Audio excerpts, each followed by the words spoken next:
Hi,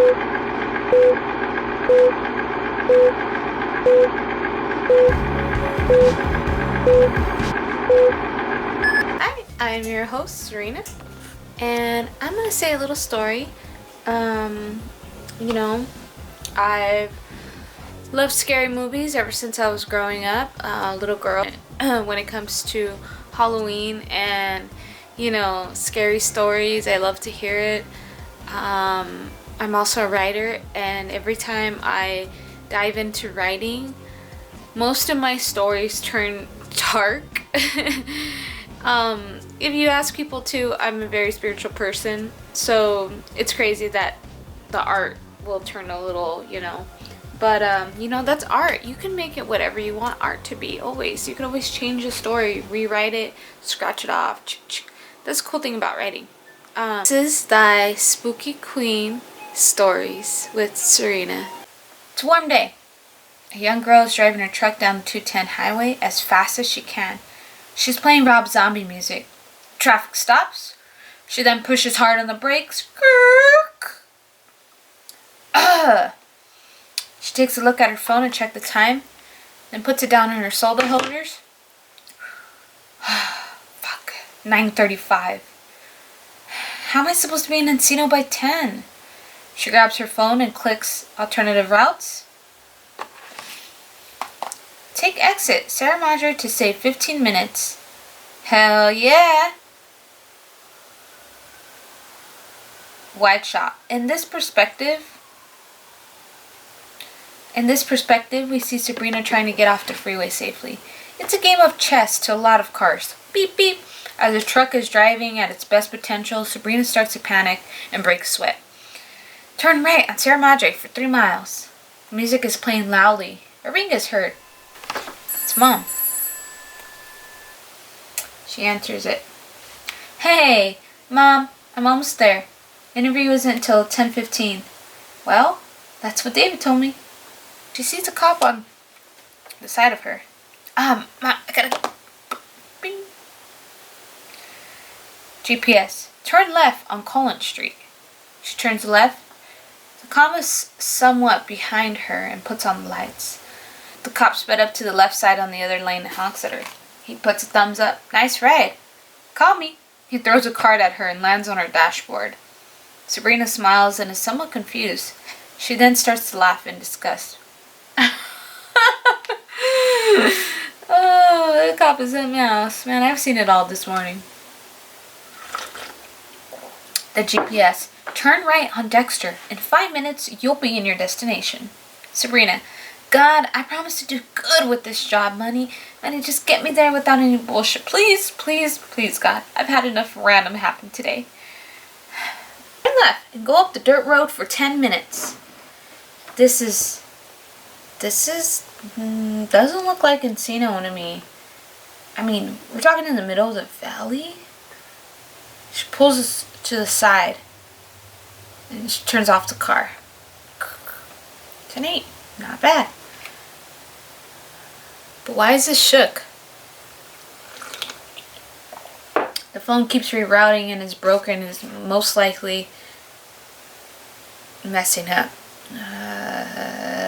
Fuck. Screw this phone. Freaking Apple.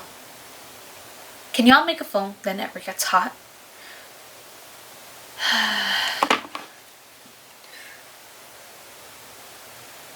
At this point, she's pointing the Apple phone up to the sky. Apple shuts down and restarts slowly. At this point, Sabrina's lost her patience. She then clicks on the GPS and it says refresh.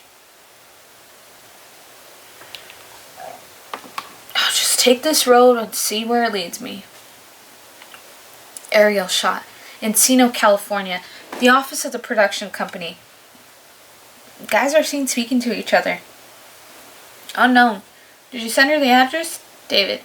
Yeah, she's on her way. David checks his messages and realizes she never had the right address, and he sends it to her. Sabrina hears a click and opens a message. My bad, Sabrina. I sent you the wrong address. Whatever time you get here is fine.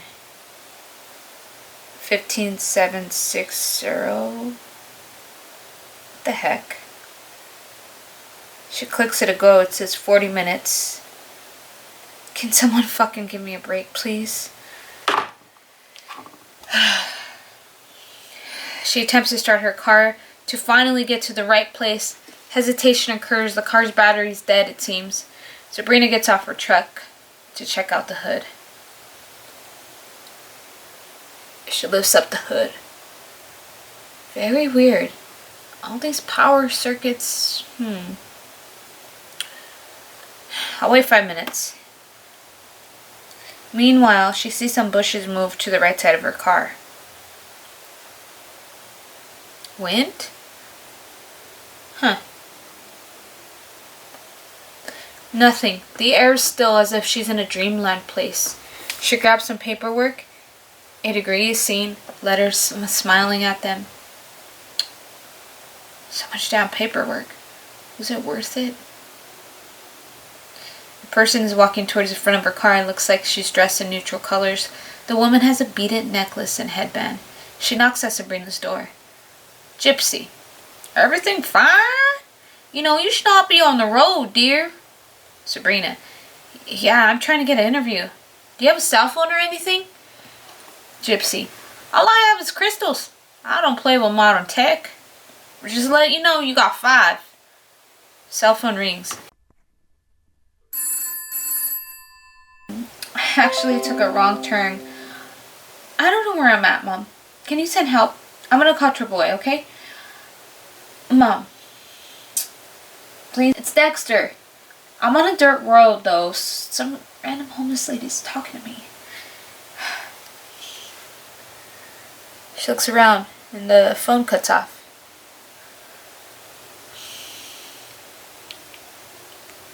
Beep. Damn dirt roads. Can I get a break, please? Can I get a break? She looks to the sun, and her eyes meet with 4 people dressed in goth style walking towards her truck. Michael. Hey, nice truck. He touches the hood. Gypsy 2. What's an 80s car doing out here? 'Cause climate change and in a hot hood? Gypsy 3. Yeah, main question is, why are you dressed like that? Gypsy 3 touches her door and opens it. She's seductive. She has hazel green eyes and wearing a purple-red Victorian era dress that is cut to look modern. Bella, come with us. We'll take you wherever you want to go. Sabrina slowly drops the phone away with her that just turned off. Okay. Outside. Exterior. Outside in the woods. They slowly grab her by the arm and speak to her. They walk fast and suddenly they're in a dark green forest surrounded by big oak trees and glowing bugs. You know, the kind that glow in the summertime. There's mythical creatures. Abominable snowman, the Mothman, Bigfoot, and a few normal like holiday figures like the Easter Bunny and Santa Claus are even there. And the Tooth Fairy. They're all sitting parallel in a line. She walks through them and then they give Sabrina a mystical fuzzy drink. Michael. How's that taste? Sabrina. Pretty good. Wow, I can't believe you guys are all in here. One place. Bella. Better believe it, baby. As neon pink lights start to flash within the forest, a mood shifts in Sabrina. I don't feel good. Aren't you guys taking me to my interview? As Sabrina remembers where she's supposed to be, it seems like hours have passed. But when in reality, it's only been a minute of time frame. The moment she parked on that dirt road, uncoincidentally, entered through another dimension in space. Time passed. It seems as it's an illusion. Sabrina then wakes up a little bit after. On an old oak tree table she sees ropes on the edges. Her hands are tied to it. Ugh! I thought you guys were gonna help me.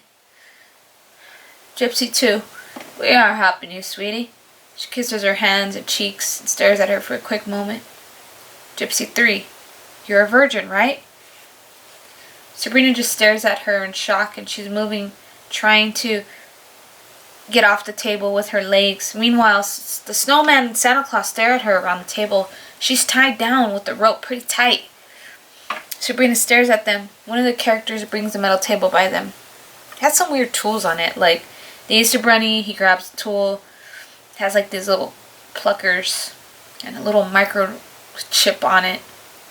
Sabrina, no, hey, no, hey, what are you doing? What are you doing? Easter Bunny moves in closer while holding the pluckers. He opens her legs and they rip off her pants. They insert this chip inside her. Meanwhile, Sabrina screaming, but knocks out. Sabrina then wakes up a week later. Her eyes are dazed out and dried up. She could barely open them. It's really hard for her to focus on something. The camera then shows us that she's a ticking time bomb for the 4th of July.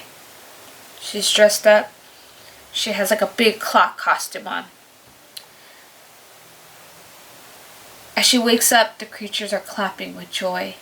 She gets up and her body moves stiff like Frankenstein. Santa Claus, this will teach you how to be on the world's time now. He laughs in joy. Ho ho ho ho ho ho ho. His face turns evil and normal again. They are all clapping. The snowman gives Sabrina a cracked mirror. She looks at herself and goes off. And she shrieks into a small dynamite. And they put her in a mason open jar. And they close it. They tell her she has 7 months to grow again. Gypsy, now, darling, you've been shrunk, but don't worry. You'll be big enough to go off this July. All the creatures laugh at Sabrina. This is the all gonna laugh at you moment, like in Carrie. The camera zooms in on this baby little mason jar that Sabrina is, that ticking time firework thing. She's inside it, she's jumping around, and this cuts to black. Sabrina then wakes up 2 weeks later. She's in a hospital. We see a clock, old-fashioned, spinning really fast. The hospital equipment is beeping. Sabrina wakes up and realizes where she's at. The doctor comes in, and it's Gypsy. Hey, sleepyhead, are you feeling better? The doctor starts doing things to Sabrina, checking her eyes, sight, and hearing, but Sabrina's shouting at her. Hey, what are you doing? What are you doing? What, weren't you just trying to hurt me? The doctor. Hey, it's fine. You were in a car accident. A diesel truck hit you from behind and your truck flew over. Sabrina's still quiet and does not say anything and realizes she's okay for the moment. The doctor then has a small talk and explains how she was in surgery. She looks all over the room for answers. As soon as the doctor leaves the room, she sees a clock, a cracked mirror, and a small bottle. A lot of get well soon cards, and a big window that views the open blue sky. The camera zooms out of the window, and we see this bigger picture. The hospital building stands still. It's roughly from the 1800s, tall and made out of brick. A pink neon glowing sign says Creatures of the Night Asylum. Cuts to black. The end. And I want to say thank you again for tuning in for my first spooky share and tell story. This is again thy spooky queen, Serena's Spooky Stories. Thank you so much. Have a beautiful night, everybody, and take care. Have some hot cocoa while you're at it.